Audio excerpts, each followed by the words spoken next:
Welcome to Background Basics. Take a deep, slow breath. Whether you're getting your hands into some warm, soapy dishwater, stepping out onto a long, quiet nature trail, or just closing your eyes and getting ready to drift off to sleep. You are exactly where you need to be. You handle the physical world, and I'll take care of the mental one. Let your eyes focus on what's at hand and let your mind drift back a few thousand years, deep into the sands of ancient Egypt. Today, we are going to look at the sky. More specifically, we are going to look at what happens when the sun goes away. For us, the setting of the sun is just the earth rotating. It's a time to wind down, turn on the lamps, and call it a day. But for the ancient Egyptians, the setting of the sun was not a peaceful transition. It was the beginning of a terrifying cosmic war. Every single night, a literal apocalypse was narrowly avoided. You see, the sun didn't just dip below the horizon. The sun was Ra, the king of the gods, the creator of the universe, and the physical embodiment of light and order. And when he vanished in the west, he wasn't sleeping. He was descending into the Duat, the Egyptian underworld, to fight for the survival of the universe. This isn't a story of a gentle celestial orbit. This is the story of the ultimate nightly voyage, a brutal, magical, desperate battle against a creature so massive and terrible that its very existence threatened to unmake reality.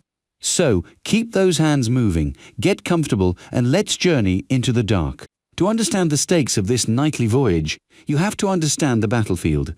The Duat is not a simple fiery pit, nor is it just a dusty cave of the dead.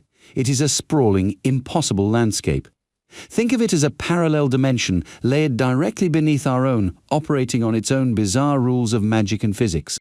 The Duat is divided into 12 distinct regions, or hours. As the night progresses in the world above, Ra and his crew must navigate through one region for every hour of darkness.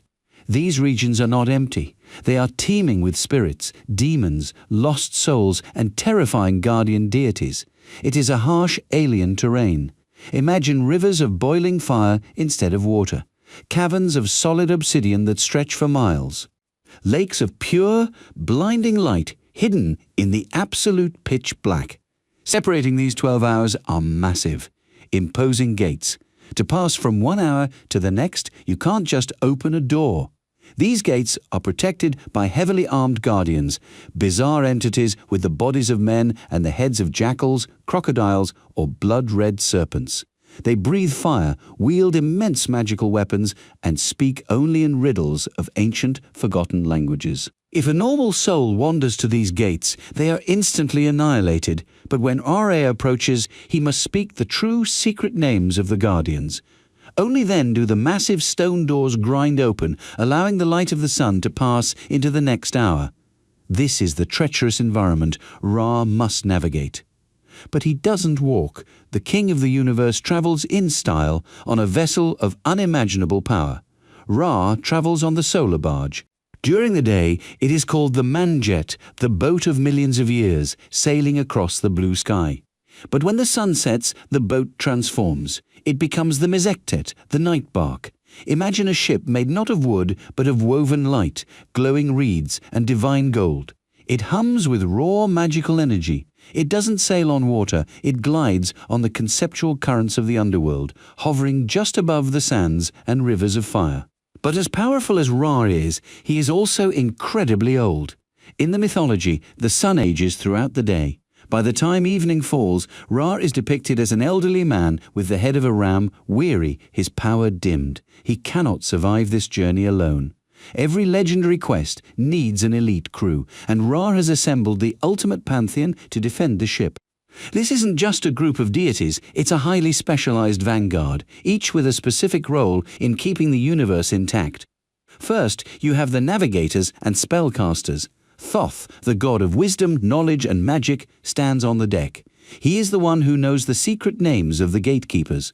Beside him is Ma'at, the goddess of truth and cosmic order. Her very presence on the boat ensures that the laws of physics don't completely unravel in the chaotic realm of the Duat. Then you have the physical defenses. Coiled tightly around the elderly, glowing body of Ra is Mehen. Mehen is a massive, benevolent serpent god. He acts as a living, armored shield, his scaled body creating a protective dome over the aging sun god. deflecting the dark magic of the underworld. But the most important crew member stands at the very front of the boat, the prow, the vanguard. This is Set. If you know a little about Egyptian mythology, you might recognize Set as the bad guy. He's the god of storms, deserts, violence, and chaos. He is the one who famously murdered his own brother, Osiris. Normally, Set is the villain of the story. But the Duat is a place of such profound danger that order and goodness are not enough to survive. To fight absolute consuming darkness, you need a monster of your own. You need sheer, unadulterated violence. So, Set stands at the front of the boat, a massive figure with the head of a bizarre, unidentifiable beast. Part aardvark, part jackal, all muscle and fury. He grips a massive iron spear, his eyes scanning the pitch-black horizon. Tonight, the villain is the heavy hitter. Tonight, the violent storm is the only thing standing between humanity and the end of the world, because waiting for them in the dark is the ultimate enemy. As you fold that towel or scrub that pan, try to picture the most terrifying creature you can imagine. Scale it up until it dwarfs a mountain. Now, remove all reason, all thought, all desire, except one, the absolute destruction of existence. That is Apophis, or, as the ancient Egyptians sometimes called him, Apep. Apophis is not a god. Gods represent things: the sky, the earth, the river, the harvest. Apophis represents the void that existed before the universe was created. He is the anti-god. He is the embodiment of Isfet, uncreation chaos, the terrifying nothingness that waits outside the borders of reality. He takes the form of a serpent, but to call him a snake is a massive understatement. His coils are said to be so thick and so unimaginably long that they wrap around the very foundations of the underworld. His scales are the color of a starless void. He doesn't want to rule the universe. He doesn't want worship. He just wants to eat the sun. If he swallows Ra, the concept of light ceases to exist. The concept of time stops. The universe simply collapses back into the dark, watery abyss of nothingness. And Apophis has weapons of his own. He doesn't just bite. His primary weapon is his gaze. It is said that staring into the eyes of Apophis is like staring into the end of time. His gaze is a hypnotic, paralyzing magic. If any of the gods look too deeply into his eyes, they freeze in terror, their divine power drained away, leaving them helpless. Furthermore, Apophis can literally consume the environment. He can swallow the magical rivers of the Duat, creating massive sandbanks that strand the Solar Barge, forcing the gods to get off the boat and fight him in the grueling, suffocating heat of the underworld desert. This is the creature waiting in the deepest part of the night. The sun sets, the sky turns deep purple, then black. Down in the Duat, the great gates of the first hour grind open. The Solar Barge passes through. For the first few hours, things are tense but manageable. The barge floats past fields of the blessed dead, where souls who lived good lives farm massive stalks of ghostly wheat. Ra brings them temporary light and comfort. For 1 hour a night, the dead feel the warmth of the sun again. They cheer from the riverbanks as the glowing ship passes by. But as the hours tick on, the descent gets steeper. The environment grows hostile. By the third and fourth hours, the blessed fields are gone, replaced by jagged canyons and wandering demons. The air grows thick and heavy. Thoth stands at the edge of the boat, constantly chanting incantations. His words glow in the air, creating a shimmering barrier around the hull. Mat stands perfectly still, her presence stabilizing the gravity of the ship as the very fabric of the underworld tries to crush them. In the 5th hour, they pass over the cavern of Sokar, a terrifying claustrophobic tunnel where the heat is so intense it threatens to ignite the ship itself.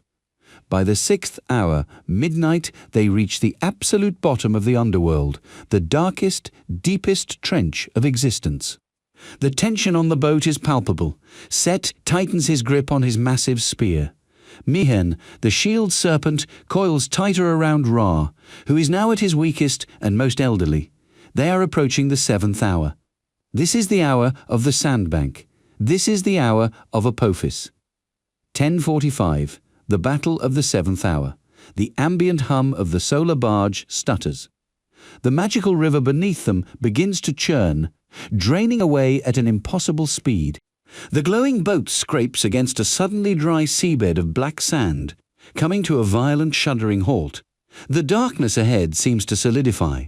It isn't just the absence of light anymore, it is a physical presence. A low, vibrating hiss echoes through the cavern, a sound so deep it rattles the bones of the gods. From the abyss, the coils rise. They are the size of skyscrapers, shifting and sliding over one another with the sound of grinding stone. Apophis rears his head, his jaws open, revealing an endless, lightless cavern dripping with venom that burns holes through the fabric of reality. He locks his hypnotic gaze on the boat. Immediately, the magical wards established by Thoth begin to crack. The air grows freezing cold. The lesser guardian spirits accompanying the boat scream and freeze in place, paralyzed by the gaze of the void. Even the great gods feel the heavy, suffocating weight of Isfet dragging at their minds, urging them to just lie down, give up, and let the universe end. But not Set thrives in the chaos. The paralyzing fear of the void means nothing to the god of the storm. With a deafening roar that shatters the eerie silence, Set leaps from the prow of the boat. He lands on the black sands, kicking up clouds of dust, and charges the world serpent. Apophis lunges, a strike so fast it breaks the sound barrier. Jaws large enough to swallow a mountain snap shut, but Set is already moving. He uses his spear to vault over the serpent's fangs, driving the massive iron blade deep into the roof of the monster's mouth. Black, acidic blood rains down on the sandbank. Apophis thrashes, his massive tail whipping through the cavern, smashing into the obsidian walls, causing earthquakes that are felt in the mortal world above as tremors in the night. While Set fights a brutal physical melee, the spellcasters go to work. Thoth and another powerful magic goddess, Isis, who often joins the crew for this specific hour, begin weaving highly complex binding spells. They shout the secret, hidden names of Apophis's body parts, effectively hacking the magical anatomy of the creature. Your tail is bound in iron. Thoth commands, your jaws are chained in fire. Isis screams over the roar of the battle. Magical nets of glowing blue energy shoot from the boat, wrapping around the thrashing coils of the serpent. Apophis fights back, spitting torrents of dark energy, trying to blind Ra, but Mayhem, the coiled shield snake, absorbs the blasts, his own golden scales sizzling and smoking as he protects the aging king. It is a chaotic, deafening clash of titans. Set is a blur of violence, his spear tearing through scale and flesh, distracting the beast so it cannot focus its hypnotic gaze on the vulnerable sun god. Slowly, agonizingly, the magic of Thoth and Isis takes hold. The glowing blue chains tighten, pinning the massive serpent to the sandbank. Apophis roars in fury, a sound of pure, unadulterated hatred, but he cannot break the divine bindings. With one final, thunderous strike, Set drives his spear entirely through the serpent's head, pinning it securely to the bedrock of the underworld. The Lord of Chaos is subdued. Not killed, you cannot kill nothingness, you can only beat it back for a little while. With Apophis pinned and bleeding on the sandbank, the magical river suddenly rushes back into the cavern. The dark magic lifts, the suffocating weight on the minds of the gods vanishes. The Solar Barge lifts off the sandbank, floating back onto the conceptual currents of the Duat. They leave the massive, chained serpent thrashing in the dark, bound until the magic wears off the following evening. The seventh hour is conquered. The universe will survive another day. As the boat moves into the 8th, 9th, and 10th hours, something incredible happens. The environment begins to lighten, the caverns widen, and on the boat, Ra begins to change. The elderly, ram-headed god begins to shed his age. The battle, the journey through the underworld, it is a process of regeneration. By the 11th hour, he is a young man. The magical energy of the boat changes from a defensive hum to a brilliant, radiating warmth. Finally, they reach the 12th hour, the eastern gates of the Duat. There is no battle here, only anticipation. The massive doors open, not to another cavern, but to the endless expanse of the blue sky. Ra steps forward. He is no longer the weary traveller. He is Khepri, the scarab beetle, the god of the morning sun representing rebirth and new life. The Mezektet, the night bark, transforms back into the Manjet, the glowing boat of the day. In the mortal world, humans wake up. They step out of their homes, stretch, and look to the eastern horizon. They see the sky turn pink, then orange, then brilliant gold. They feel the warmth on their faces. They don't see the massive, scarred beast god Set wiping black serpent blood from his spear. They don't see Thoth exhausted from hours of reality-bending magic. They just see the sun rising perfectly on schedule, completely oblivious to the fact that just a few hours ago the cosmos was inches away from absolute annihilation. And the most terrifying, beautiful part of this myth, it's not a one-time event, it's an endless, eternal campaign.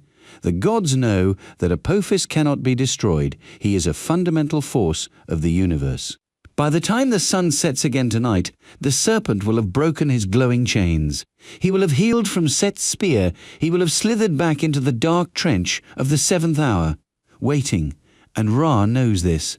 Set knows this. Every evening, as the sky turns orange and the shadows grow long, the crew gathers on the deck. They check their weapons. They prepare their spells. They sail willingly into the abyss, committing to a brutal, apocalyptic war, simply so the mortals above can have another mundane, peaceful Tuesday. It's a story about the unseen effort required to keep the world turning, the things happening in the background, much like the chores you're doing right now, that maintain order and keep the chaos at bay. So, as our journey through the Duat comes to a close, take a moment to appreciate wherever you are right now.